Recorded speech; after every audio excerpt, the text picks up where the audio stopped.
particularly drama therapy. One of the main things that I do as a drama therapist is teach people stress signals. And so since April, if you don't know, April is Stress Awareness Month. And I think it's very important that we recognize stress signals. So tonight we're going to talk about 4 ways to recognize your own stress signals and what that could be communicating to you. So come on in, say hello to me.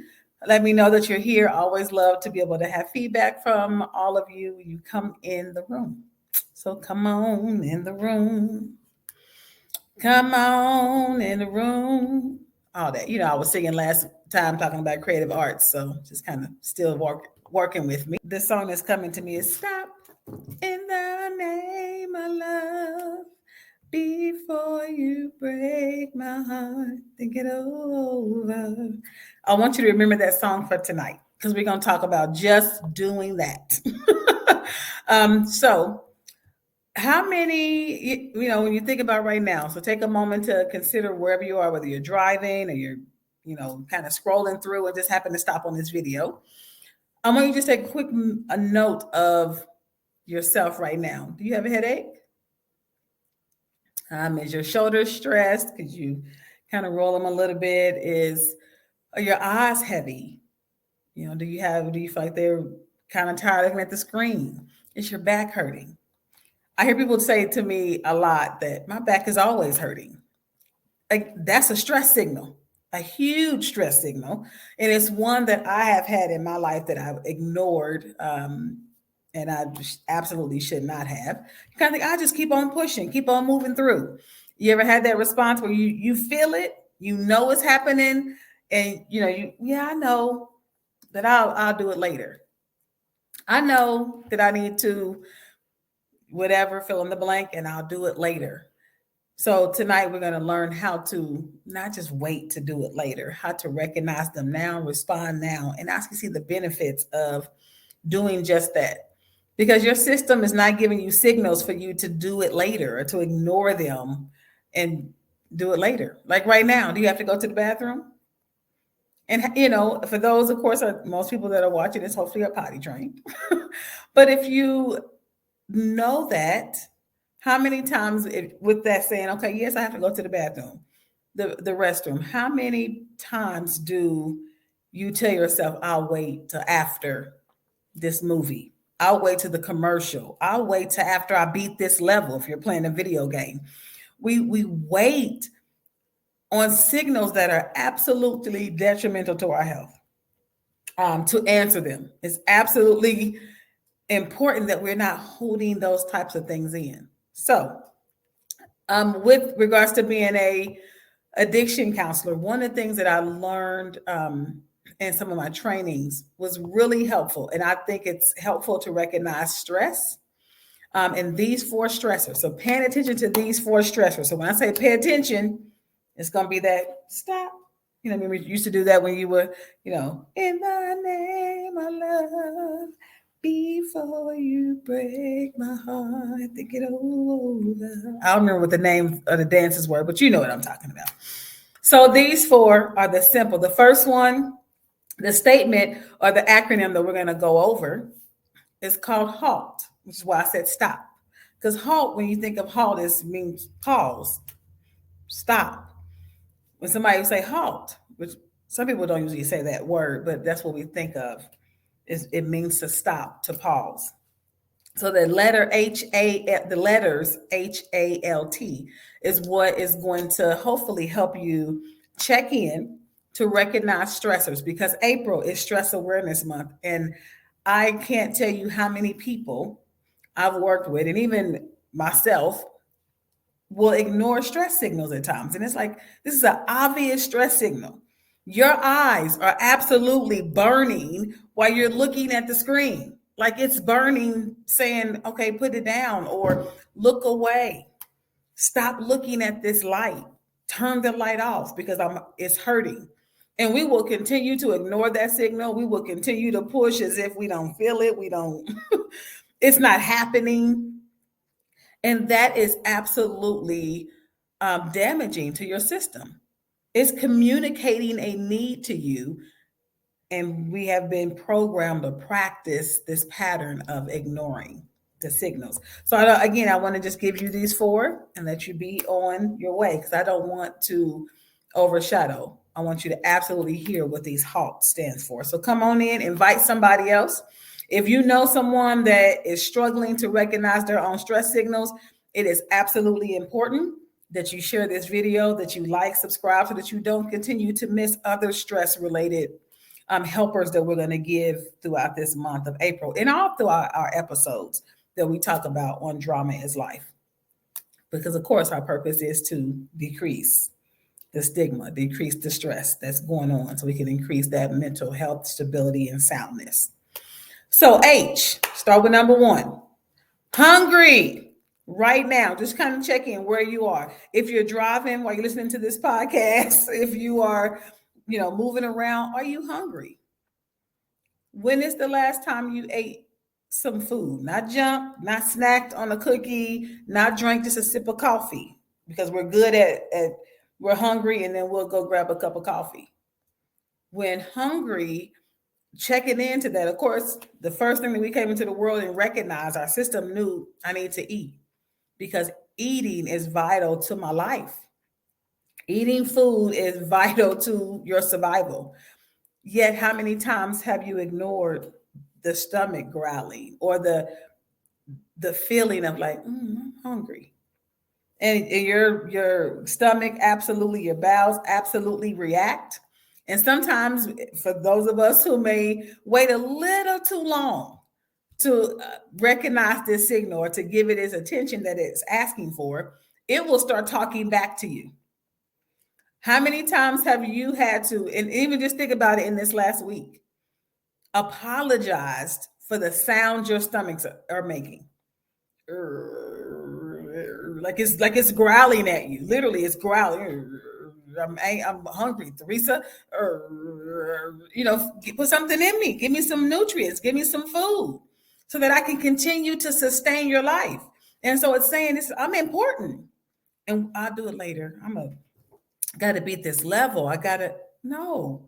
It's a stress signal, because by the time your stomach is growling or making noises, or it's kind of turning within itself, which is what it's doing, is turning and trying to get some release of some digestive fluids. So it's saying, okay, I'm ready to digest, because you've not put anything in me. And so it starts to communicate to you. Yet if we have that pattern of ignoring our stress signals, we will continue to be hungry, which absolutely goes into relating to ignoring emotional stress signals, but we'll get there. So that's the physical one. The next one is angry. Yes, that's the main emotion that people talk about. They recognize, when somebody's angry. It's kind of, ooh, you dirty rat. When you're angry, because maybe your eye kind of go down a little bit like this, and you kind of looking, or you start breathing a little heavy or shallow. And that's not always, again, anxiety or fear. That's sometimes it's anger. I'm trying to catch my breath, because right now what I'm feeling may not be the best for the other person if I'm angry with someone else. Anger, sometimes we call it frustration. I'm irritated, but it all flows within anger. So do you recognize when you're angry? Or when somebody's, Theresa, you okay? When they call you out, or when they ask you about your emotions, no, I'm fine. Do you again give that statement to ignore your stress signals? Are you giving the responses that says, I'm ignoring it, I'm not responding to it, I'm not going to meet its needs? That's really what you are saying when somebody says, are you okay? And you may feel different. You may feel angry. You may feel a lot of different things, and just brush it. Yeah, I'm okay. So it's time to take that moment to recognize, right now, are you angry?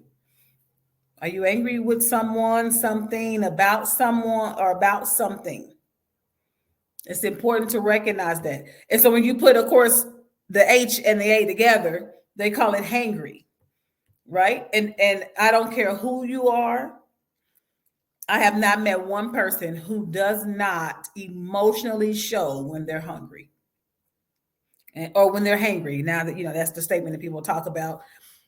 People start to, they're irritable, they're snapping at you, they don't have the emotional resource. And that's really what it is. People are not trying to be rude, I don't think. People are not trying to be malicious or ignore you or give you the short, sassy answer. They really don't have the mental or emotional capacity because they're low on fumes. It's as if you're asking your car to take you 200 miles when you have less than a fourth of a tank. By the time you get a little further out, it's going to start sputting at you. And you're like, no, come on. No, I have nothing left. I'm on fumes. So I'm going to give you all these little, put put sounds. I'm going to have a red light come on. We are better at recognizing the signals of a vehicle, a machine. We know when this is going down. Why it pops up. Oh, you at 50%. And we immediately plugging in. I got to plug in. We are quick to plug in a machine and even quicker to ignore the system that keeps you moving, breathing, alive. Like, doesn't make sense, does it? Which says that something's wrong with that. When you are, and I don't say as a judgment call, but for all of us, because I'm guilty. Well, I will charge this and make sure it's on 100. And if it gets to 80, 75, you're already trying to put it back in. And it has plenty of power, plenty of battery. It can go continually more and more. But nope, I don't want it to get too low. Why are we not responding that same way, recognizing our own stress signals? Maybe because we've not been taught to. We know what the consequences are to ignoring stress here. We know what the consequences are to, I'm gonna just put this down and I can't talk to nobody. I can't connect until it's recharged. Same way that your system is saying when it's hungry and when it's angry. You want me to give you a happy conversation. You want me to smile and be great and be cheerful. But my system is on 5%, 10%. I'm at low.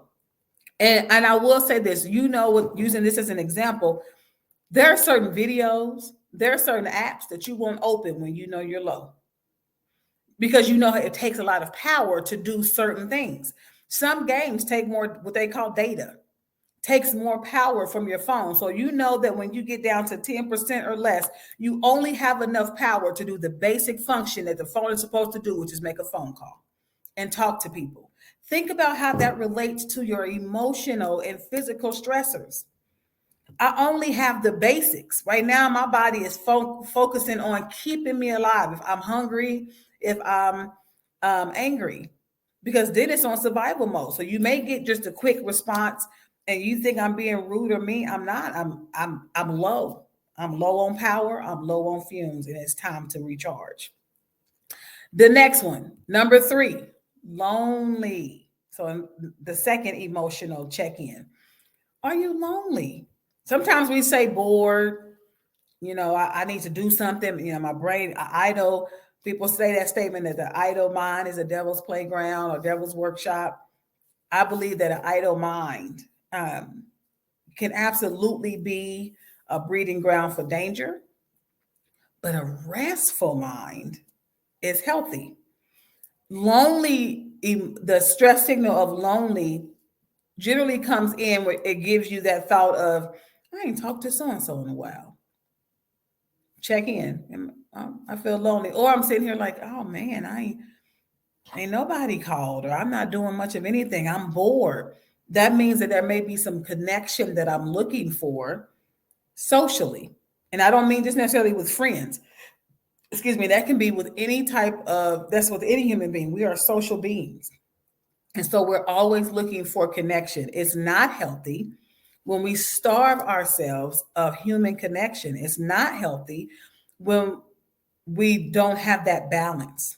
And it's really important that we recognize that all of us, whether we are what we call introverts, extrovert, a mixture of the verts, whether we like to be around people or we don't most of the time, there is still a healthy balance of, I need to be around human beings. If you don't, go talk to somebody who's in prison, who's locked up in a cell by themselves. Ask them how important it is to be around human beings. or for those who have been put in isolation. And as somebody who's worked in a prison before, it's not. It breaks down the emotional wellness and the physical wellness. People lose weight. It's all kind of things that happen when people feel lonely. And when that stress signal shows up, and well, nah, what would I call them tomorrow? Again, we push it off. And so this is for you to recognize, what is it like for you when you feel lonely? How do you know when you feel lonely? So I would love to hear or to have some comments, a response. How do you know? Jot down some answers. Make a mental note. How do I know when I'm angry? And I say this, often. Sometimes people may say, "Well, when I'm tired, if I get tired," but that may not be the case. But we'll get to there in just a minute. So, what do you think our fourth one is? Yes, I already gave it away. I said it. Tired. Now, we have plenty of ways. And I say that because as a parent, and even when I think about looking at children that I've worked with, parents are quick to be like, "Oh, she tired." Or, "Theresa, you tired." You're like, "Well, I'm not. Why are you saying that? Why do you think I'm tired?" Well, there may be some signals that you're giving off. Maybe your eyes are droopy. Maybe your head. And how many people do this? I'm up. I'm up. It's a stress signal. Your body is saying, "I need rest." And you're saying, "Nope, nope, nope. I'm not going to give it to you." It's okay to rest. Now, I understand if you're at work, you're not supposed to, be sleeping. But that also says that you didn't give your body what it needed previously so that it can give you what you need during the work hours, during school hours, during social hours. So when people are talking to you and you dozing off, that means you didn't give your body rest like it needed previously. And now you're drawing on something again, you're drawing on power that you haven't plugged into, that you haven't given back. You've taken. My body is like, "Okay, I've given all of this. Now I need you to refuel me." And the best way to refuel me is sleep. I need to rest. And I this is one, y'all, that my family will tell you I am absolutely guilty of. I'm a night owl, but I call it night owl. But now as I'm getting a little older, more experienced in life, how about I say that? I'm more experienced in life. As I get more experienced in life, I recognize that late at night or later in the evening, I'm getting tired quicker. Now, again, of course, having your own business can have some things that that can wear on you, and working in mental health, healthcare in general. But this is before that. Even before that, I would ignore my eyes drooping or my head dropping or me yawning and even saying that I want to yawn, but I'm gonna try not to. So, as I say again, with halt, I want you to consider that two of them, hungry and tired, are what we call physical stressors. The body absolutely gives you physical responses. You hear stomach growling, you feel the pangs, and it's not PAIN, but PANG. You feel the pangs of your stomach that is just like, "I need food. Give me nutrients." And your eyes are drooping and closing, and your head's nodding, your body is going limp. It will pass out. And when I say pass out, I mean fall asleep without your permission. That's how important sleep or rest is to your system. It will do it without you setting it up. If you have drained it so much, it would be like that vehicle. I'll stop right here in the middle of the street. I don't care who it disrupts. I don't care how many people are going by and going fast. This system, this machine is done. It doesn't have what it needs to continue to move on. And so I have to stop right here, and you'll be pushing me to a gas station to give me what I need. Your physical system, your emotional system will do the same thing. You will keep on trying to push it and it will halt. And what it will do is it's saying, "Have you checked me lately?" The same way you check your car for oil, you check, for gas. You check to make sure that it has running water. When it's hot, you make sure that it has windshield wiper fluid so that you can see. You check all these basic things for a vehicle when the system that you need to live, you don't check. Are you hungry? Did you get a good night's sleep? Are you having a hard time letting something go? Or are you angry about something? Are you feeling left out? Are you lonely? So sometimes that feeling of being, I feel left out, is that stress signal of lonely, right? Not getting a good night's sleep. You wake up and I'm tired. Stress signal. Recognize it, and then respond to it and set maybe an earlier bedtime. Talking absolutely to myself. Set an earlier bedtime to give your system time to refuel, recharge, so they can give you what you need. And so, as I said before, halt. Stop in the name of love. So, love yourself before you break your heart. So, before you start having issues with anger and loneliness, and then you start to, as again, we say break your heart, but also it can be an issue with your system. Then it's your system starts to break down. And when your system starts to break down, it absolutely responds. Think it over. You guys have a blessed and beautiful night. I hope that you will halt and check in with yourself to see if any signals are coming up for you. And again, feel free to let me know what some signals that you recognize for yourself when you know that one of these things may be true. Either I'm hungry, I'm angry, I'm lonely, I'm tired. And then think about, what do you do about that? Let's work on not just recognizing it, but of course, as a drama therapist, I help people to recognize it in their system and then also hear the message of it and respond appropriately. So, yes, it's absolutely a doable thing to not constantly be stressed or ignore your stress signals. They're not showing up for you. Well, maybe they are showing up for your health. Maybe you should say, I'm not showing up for my health. Well, these are. They're showing up for your health to improve it, increase it, and keep it sustained. Hopefully, you listen. Did you hear anything I said tonight? Hope so.